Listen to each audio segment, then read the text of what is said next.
Hey guys, it's Lolia. So I'm finally going to Canada. That's where my university is at. I'm gonna stay with my sister until January though. It's, school is online, COVID, yeah. We're getting ready to go to the airport and I'm about to zip up my carry-on and take it downstairs. My carry-on, that's the summer suitcase that's gonna come later. Both summer and other seasons.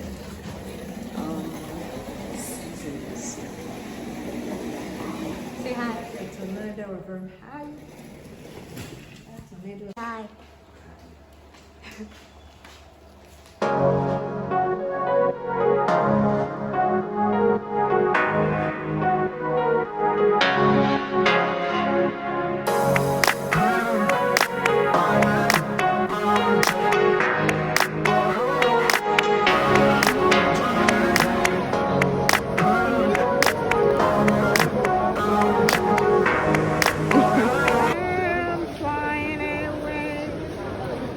Video.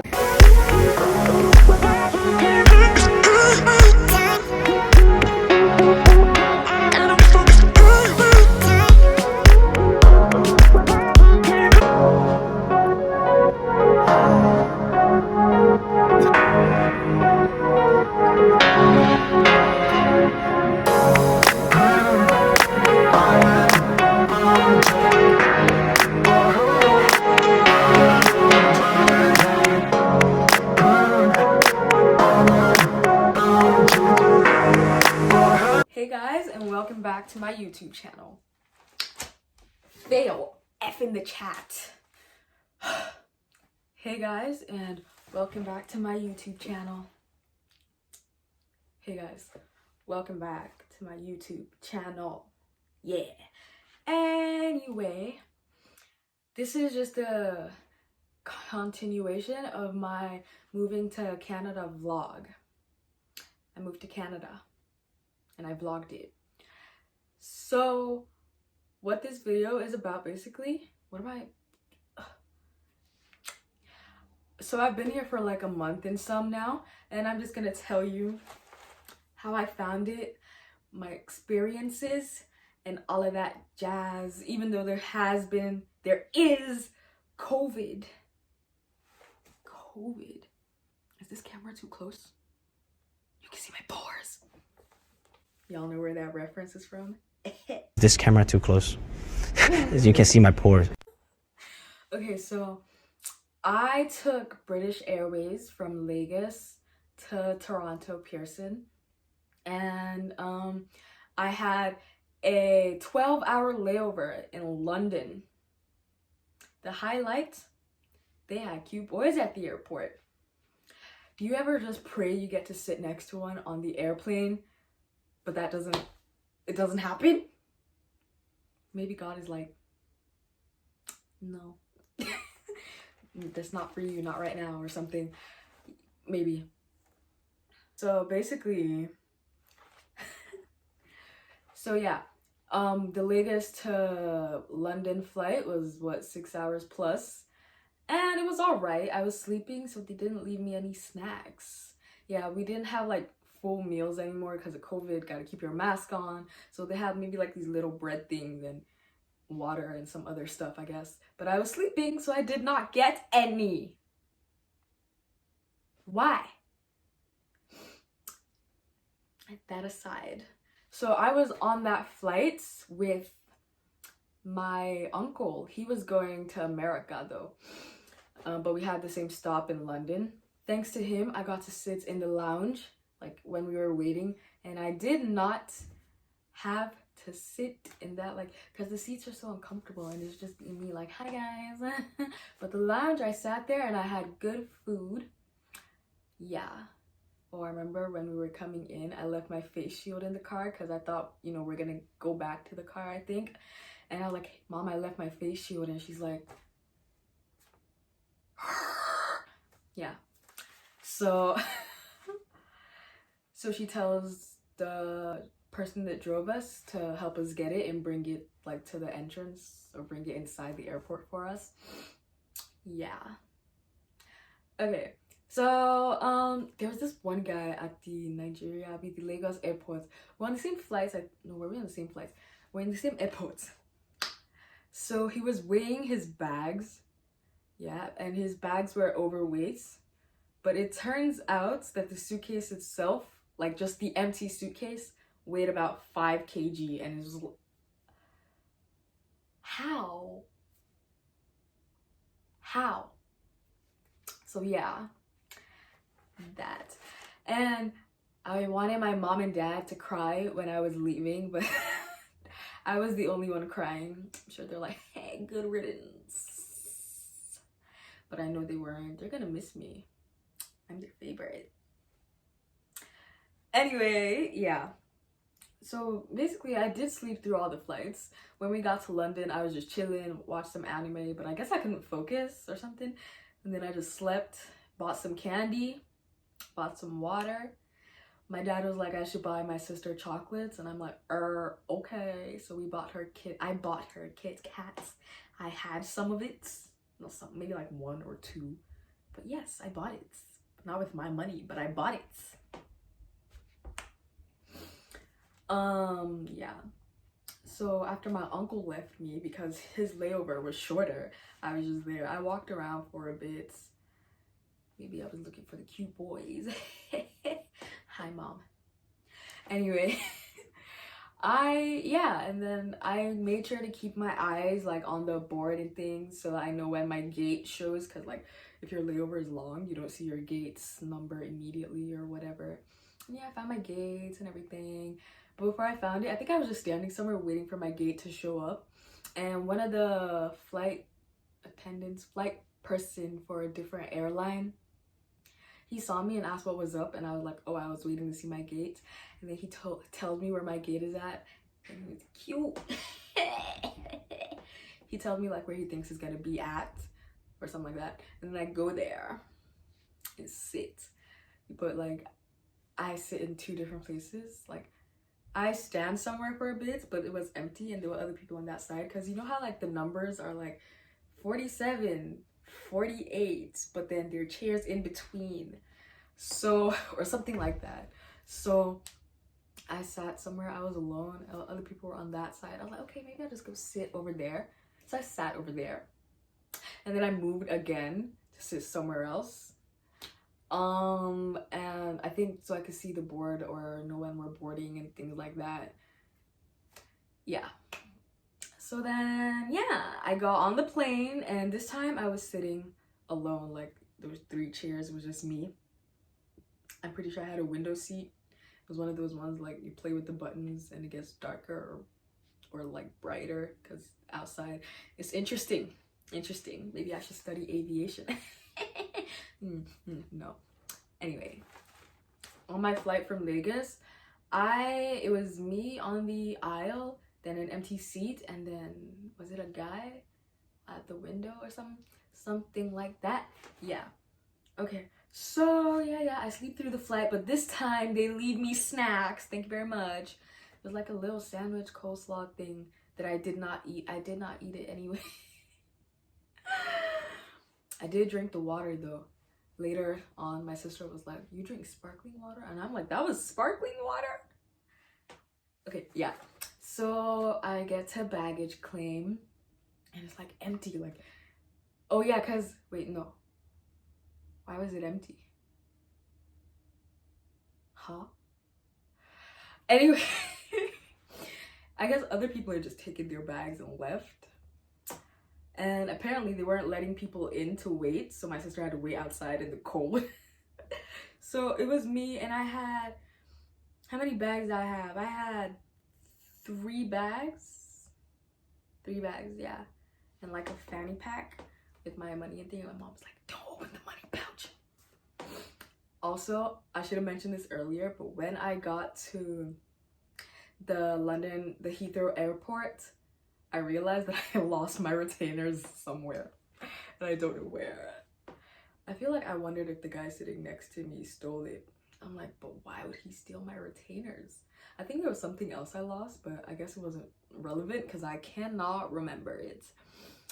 Yeah, so yeah, so I got there and I had to make sure the trolley was free, because in Nigeria you pay for trolleys. 500 naira for trolley. Or is it 1,000? I think it's 500.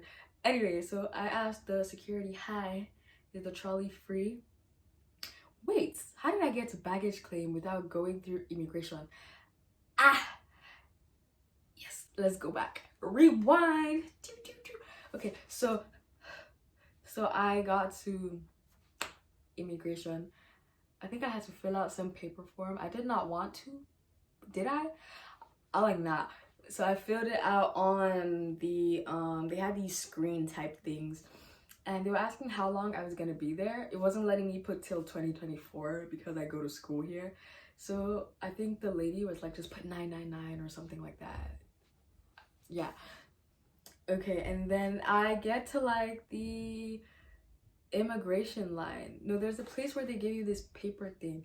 Anyway, I get to the immigration line and like, how was I supposed to know I'm supposed to wait for them to call me? I see somebody that was not busy, so I walk up to her like, hi, and she's like, oh no, I didn't call you, you go wait over there. And I was like, well, oh, okay. Because apparently she was going somewhere else, so she had something to do. So the other lady calls me and, you know, we start talking about why I'm here. And I tell her that I've been in school since September, and she's like, okay, so why are you here now? And I'm like, oh, are they gonna send me back? Oh my goodness, oh my goodness. Like when they were checking my documents in the Nigerian airport, I was like, anyway. And I was like, oh, you see, I couldn't get my study permit on time and things like that. She's like, oh, okay. Apparently she wanted to give me the full study permit, like for the whole 4 years, but she couldn't do that because I guess, I don't know, maybe because my passport expires soon. Maybe because my passport expires soon, so 2 years, and then I have to go renew it. Then there was, what did she say? That I have to take the study permit with me if I'm gonna leave Canada, because that's how they know my status in Canada. So I think I got this little paper thing, and yeah, I got to baggage claim, got my baggages. Then, you know, like how there's like, I don't know, are they security? I know some security guy walked up to me like, can I see some ID and things? And I'm like, what do you mean? So I showed him my passport and he's like, oh, cool. And stuff like that, I guess. Okay, so then when I'm walking out with my luggage and things, like I'm supposed to show them that paper thing, but I had put it like in my file with all my important documents and things. So they're just looking at me, and you know how I was so shy that it kind of made it seem like I did not know what they were talking about or something like that. They were like, that little, and I'm like, yeah. So I'm just looking for it, and I'm feeling all self-conscious, and then I find it and give it to the guy. And there was a lady on the other side. I feel like they were just watching me like, or something. So yeah, and then I go outside. I tell my sister that I am outside, but apparently I go the wrong way. Like I'm just going. And she's like, oh, you're going the wrong way. Turn around or something. And then turn around, and she's like, yeah. And I'm like, hey, what it do? Yeah. And then we call an Uber and we wait like at the exit. And when the Uber's close, we go outside, and brother, it's cold outside. It's cold. And then my suitcases were heavy. Had to pay for extra luggage. So it was just me dragging my suitcases, or trying. My sister helps out, obviously. Then we put it in the Uber driver helps us out. I think put it in his boot, in his trunk, whatever y'all call it. Okay, yeah. So then we get to her apartment. She goes in through the back, opens the door for me. We drag suitcases to the ground floor, first floor, second floor. So we drag the suitcases to the second floor. I don't know if y'all call it first, second, third, but you get the point. Okay, so yeah, that's how I got, or like when I got to Canada. And then began my 14 days quarantine. Ugh, I just look outside and I see people. I'm like, hi, I want to be friends. Don't know if they can hear me or if they're just ignoring me. And like, I could hear the people that live below us. So I'm like, try and communicate. Knock, knock, knock, knock. Or like do some dubstepping. They're like, hey, is that dubstep? I don't think I know what dubstep is, but yeah. Okay. So, yeah. Other than quarantine, it was a long quarantine. So I tried sushi for the first time too with, not the first time, the second time with my sister. The first time I tried it somewhere in England and it just, maybe that was the sushi. My sister was like, gotta try good sushi. So we tried the sushi and it was not bad. It's kind of like an acquired taste if you ask me. So I didn't hate it, but I didn't really crave it the way she did or the way she does. Yeah. I also downloaded Just Dance on her TV. Apple TV good. Well, Apple TV cube. Yeah. And then like after my quarantine, I tried to do a COVID test because my school, Brock University, requested that I get a COVID test done. So we booked an appointment for Sunnybrook Hospital, and then when it gets to our turn, they're like, why are you trying to do a COVID test? And I'm like, because my school said so. And they're like, okay, but do you have symptoms? And I'm like, not that I know of. I know I've got allergies, but nothing new, right? So they're like, no, I'm not sure why they're asking you to do a COVID test. So I tell the school's COVID nurse, and she's like, oh, I guess it seems that it's different in St. Catharines and in Toronto. Rawr. Okay, now I'm in Brock University. I live on residence now. Classes are still online. But yeah, it's kind of boring because COVID, but it's kind of cool, I guess. And I kind of like Brock because they have lots of mental health help, like, you know, you can get accommodations if you need them. They have counselors, psychiatrists. It's just really cool. So if you're about to get into uni or college, whatever you're trying to call it, I think you should check them out. You know, if you're trying to be in Canada, you should check them out if you care about your mental health. This is not sponsored.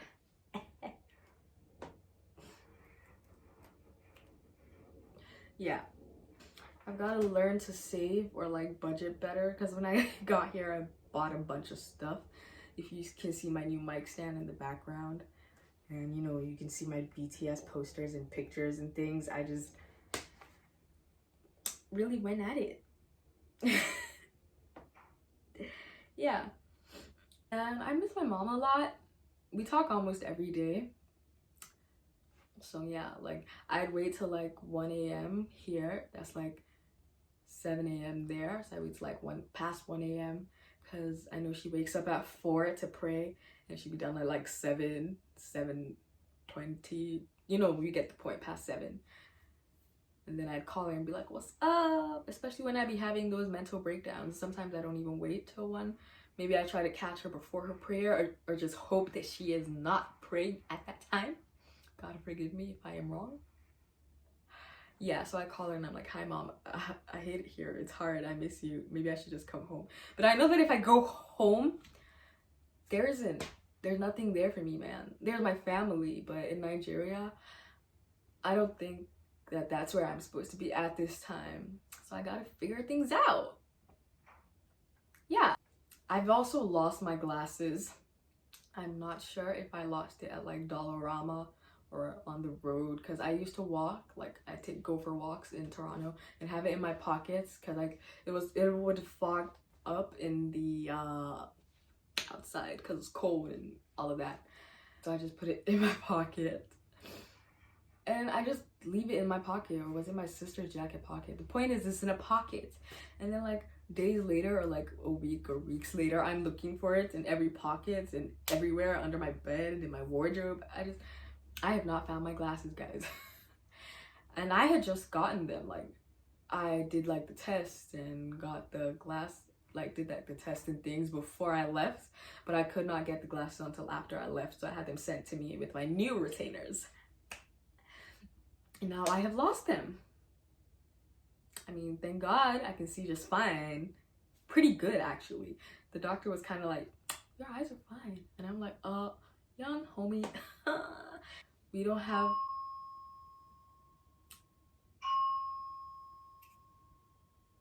They're about to test the fire alarm, so I'm gonna go now.